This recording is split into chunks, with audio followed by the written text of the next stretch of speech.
Hello everyone and welcome to my first video, where I will present you one of my favorite sequences that uses ingenious techniques which can be used in many other problems, where you want to calculate how many different objects there are with specified properties.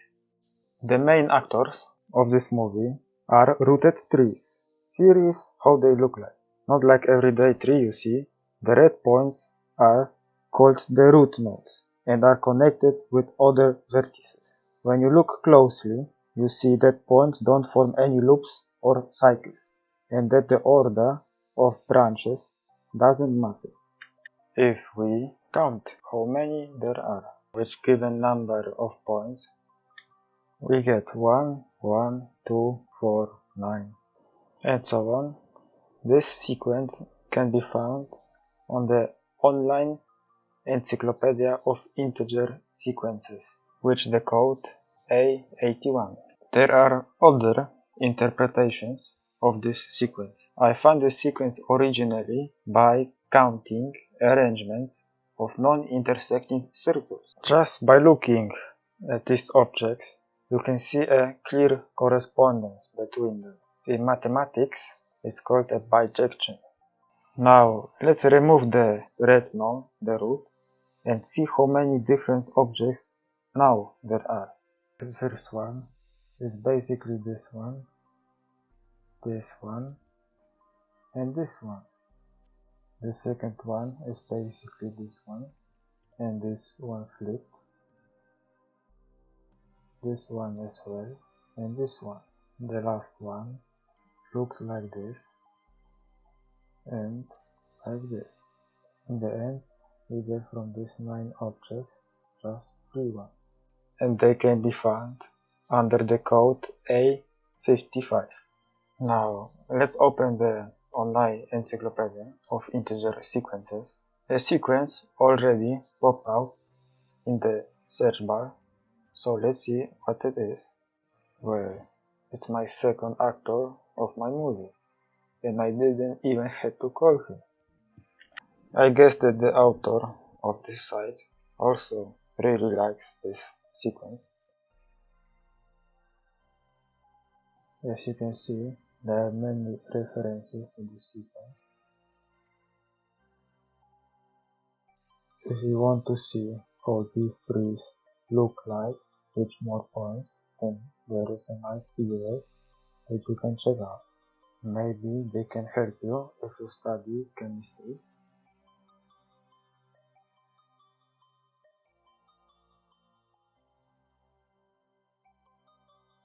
Since I want to calculate it, or better said that my computer calculates it, I don't only want to check up values up to 1000 points, so let's go to the formula section. I see that my main actor A81 is there, so let's check it.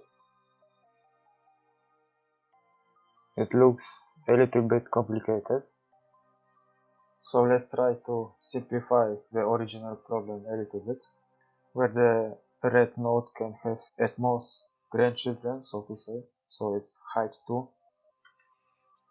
Now let's write down how many points each branch has.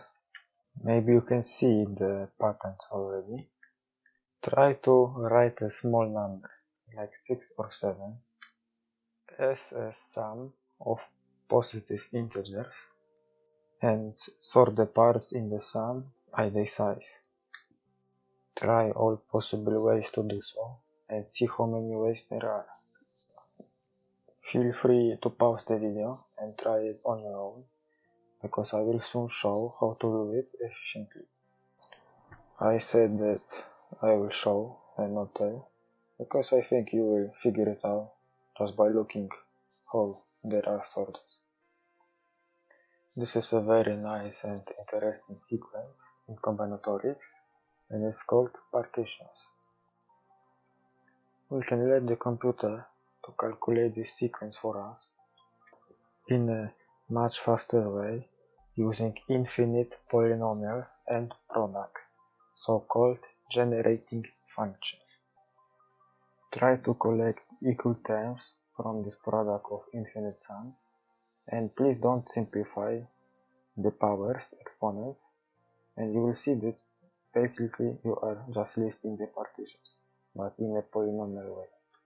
The infinite sums in this infinite product are so-called geometric series, and we can simplify them to finite expressions, which altogether form an infinite product. If we multiply the leftmost bracket by 1 minus x, we get 1. So the expression is just 1 over 1 minus x. The other brackets are almost the same, but the x variable is substituted to a different power. Simplifying all other brackets, we get this infinite product, which gives this sequence as the coefficients of an infinite polynomial.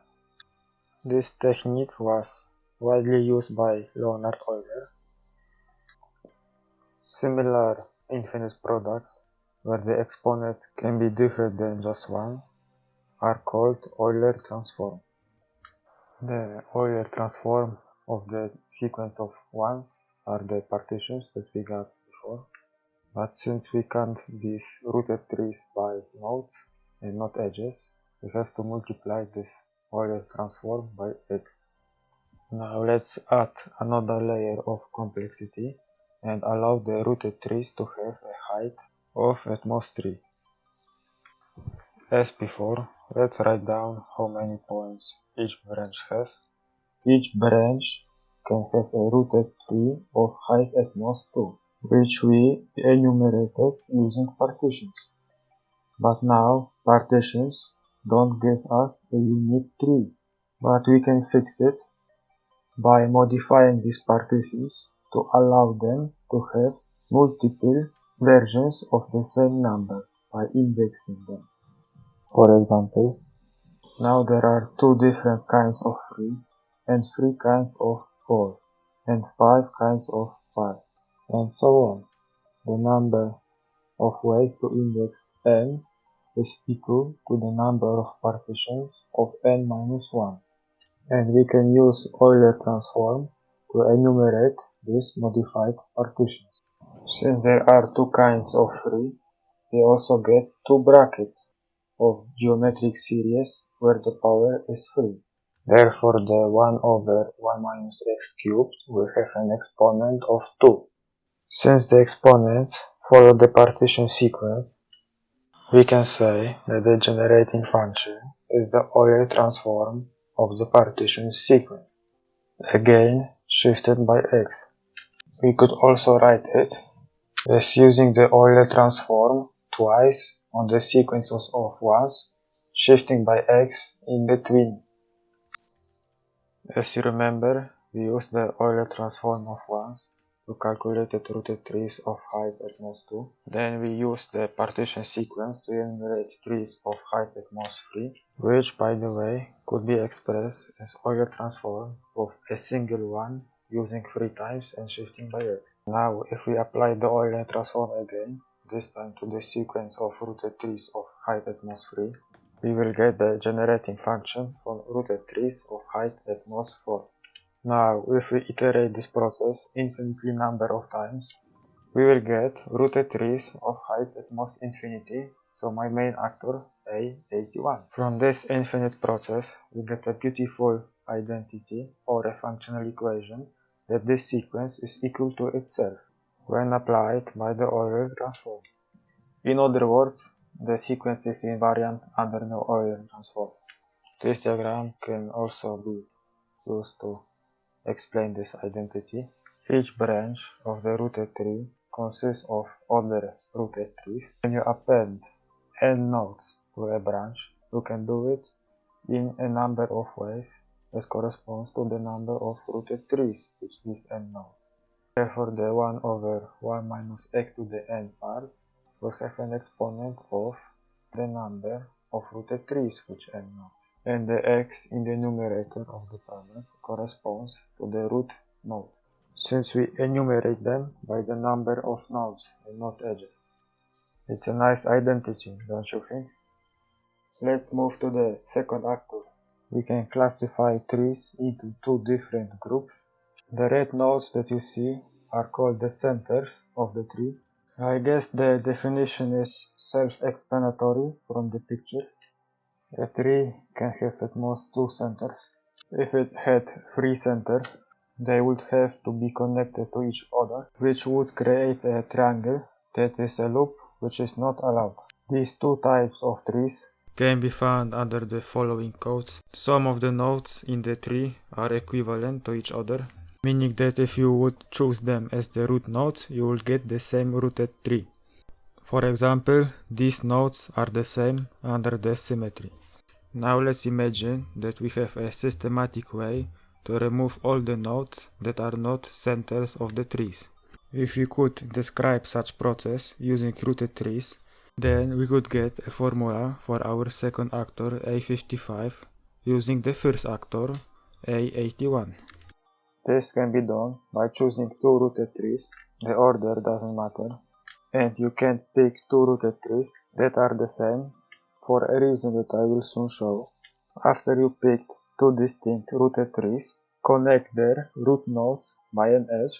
The red node that lies now more on the outside will be marked in blue as an outsider and will be removed. Picking two equal rooted trees would remove one of the centers, but connecting two equal rooted trees results in a symmetric tree where the centers are the same. So removing one of them removes both of them, which we don't want. In the case of a tree that has two centers that are not symmetric, one of them has to be removed to avoid overcounting the same tree twice. On the right we see 6 pairs of distinct rooted trees with a total of 5 nodes. There are 9 rooted trees with 5 nodes, so 9 minus 6 equals 3, and there are also 3 trees with 5 nodes. And you can see that this center was not affected by our procedure, and that here one of the centers survived, and this center was also not affected. And now here are 14 pairs with 6 nodes. You can pause the video and look closely at them and see that the centers of trees survive, and that 20 minus 14 equals 6. This is one of the nicest bijections that I saw, namely the bijection between the pairs of distinct rooted trees and nodes that don't correspond to the center of the tree. Basically, we need to know how to calculate the number of such pairs and subtract them from the number of rooted trees, and we get the number of trees, A55. Now I will show you how to calculate the number of such pairs using the coefficients for the number of rooted trees. If we choose two rooted trees with the same number of nodes, then we have an choices for the first tree and an minus 1 choices for the second tree, since they have to be distinct, where an stands for the number of rooted trees with n nodes, and since the order of the trees doesn't matter, we have to divide by 2. In other case, we just multiply the coefficients. Here is a quick calculation for the 14 pairs we got before. We can write such calculations using generating functions. Firstly, square the function and collect the terms of equal power. We see that the product of different coefficients appears twice, but we only need it once, so we divide it by 2. Last piece remaining is the minus an over 2 part that is raised to the 2 times n power. This part can be achieved by substituting x to the x squared and dividing by 2. Putting the pieces together gives us generating function for such pairs using the generating function for rooted trees. And this sequence also has its own a code. Now subtracting the generating function for such pairs from the generating function for rooted trees gives us generating function for trees A55, our second actor. That's the beauty of combinatorics. Even if you didn't understand everything, I hope that you learned something new today. If you have some topic or a sequence that you wish that I would cover, then feel free to suggest it in the comment section.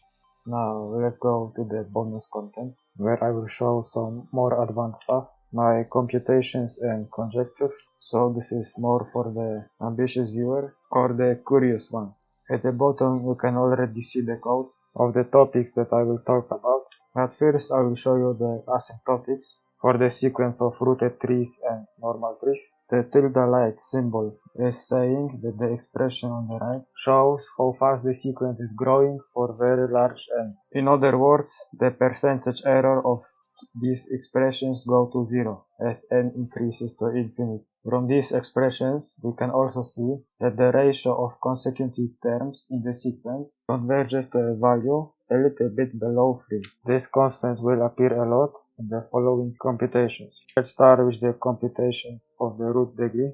That is the number of edges that come out from the red node. Summing the root degrees over all trees with n nodes gives us the sequence that, when divided by the number of rooted trees, gives the average degree of the root node. The online encyclopedia of integer sequences also gives an asymptotic for the sequence that sums all the root degrees, but the sequence is shifted one to the left, so I have to divide the asymptotics by the number that is taken to the n power, also dividing by the constant that appears in the asymptotics for the rooted trees, which results in a constant that is about 2. So if you pick a very large rooted tree at random, you will expect it to have about 2 branches from the root node. A fun and unrelated fact: the number of children per woman worldwide is a little bit higher than that, about 2.3. The probability that a rooted tree will have one children is almost 34% for very large n. The probability for 2 children also converges to the same value. I computed the percentage probabilities with rooted trees to up 5 children. The generating function for rooted trees with n children can be found using the cycle polynomial for the permutation group. Now let's sort the trees by height. This can be done by subtracting the generating function for rooted trees of height at most n and n-1 that were computed as shown before in the video by applying the Euler Transform repeatedly and shifting by x in between. When you look how the height is distributed for rooted trees with 500 nodes, the distribution is more squished to the left, rather than the average being in the middle. Summing all of the heights also gives a sequence that is known, but unfortunately no asymptotics was given and the sequence was only computed up to 310. So I have written a code that computed it for more over than 1000 points, and when divided by the number of rooted trees to get the average height of a random rooted tree, I noticed that it grows like a square root multiplied by a constant that seems to converge, which is my conjecture. But since I'm not an expert at coding and my computer is not very fast, I was not able to compute the constant to a very high precision. But who knows, maybe some of you can do it better. Or I will have enough patience to wait a few days and calculate it for higher values. The other thing that can be calculated is the number of leaves that I also investigated. Firstly, I tried to find a pattern in the generating functions for rooted trees which gain number of leaves. And I'm convinced that I found one, but my coding skills are not enough for this one. I could show the patterns in some different video. I also think that I found a pattern in the asymptotics of the generating functions, namely that the denominators follow this sequence of factorials multiplied by powers of 2. The distribution of leaves also looks more centered, but maybe it's because the number of nodes is very low. And my guess is that the average number of leaves also grows like a square root multiplied by a constant. The other interesting statistics is the branching factor. That is the highest number of children a node has. The functional equation for the generating function for branching factor at most n includes the cycle polynomial of the permutation group, but there is also a nice way to do it using partitions, that you can do even by hand. Maybe I will do a video about it. The distribution is even more squished to the left than the others, and the coefficient next to the square root is decreasing as n gets bigger. Now let's enumerate rooted trees where all branches are distinct, and this can be enumerated using this simple product. If you don't see why this generating function is true, try to enumerate partitions where each part is distinct. This might help. I was surprised because I expected that the probability that all branches are distinct will converge to 0, but it seems to converge to a number that is below 1 and is about 87%. Now let's go to the sequences that I worked the hardest last week, namely the tree diameter, which corresponds to the longest distance between 2 points in a tree. A nice observation is that if a tree has bicenters, that it will always have an odd diameter, and if it has even diameter, it will have only one center. I found that the generating function for the number of trees with given diameter can be easily expressed using the height function for rooted trees, which I could prove in some other video. I was very surprised when I saw that sequence for total diameter on the sequences side, because there were only 30 terms computed and nothing had changed for more than 10 years. So I was a little bit discouraged at the beginning, thinking that maybe the sequence is hard to compute. But when I found the way how to do this using generating functions that use only simple height functions that can be quickly computed using Euler Transform, I gained some hope that I will be able to compute it for higher values. And I somehow managed to do it for values like 1500, which have very messy code that I will show at the end of the video, since I'm not very good at coding, especially with the mathematical language. So I had to spend 3 hours coding this, what I could explain in mathematics using just 3 minutes, but it was a nice and fun experience, gluing the code step after step. After seeing how it grows for 1500 points, I'm also convinced that it grows like a square root of n multiplied by n constant. I would wish to know this constant at least to 2 significant digits, and to call it Riordan constant, after John Riordan, who investigated such statistics in 1960, whose paper inspired me to do these computations. Here is the messy code that I was talking about. Maybe you can write it in a more efficient way. And maybe I inspired some of you by showing that there is still a lot of unknown territory in mathematics and that there is still a lot to compute, and that this can be even done by some amateur coders. Thank you all for watching and have a nice day.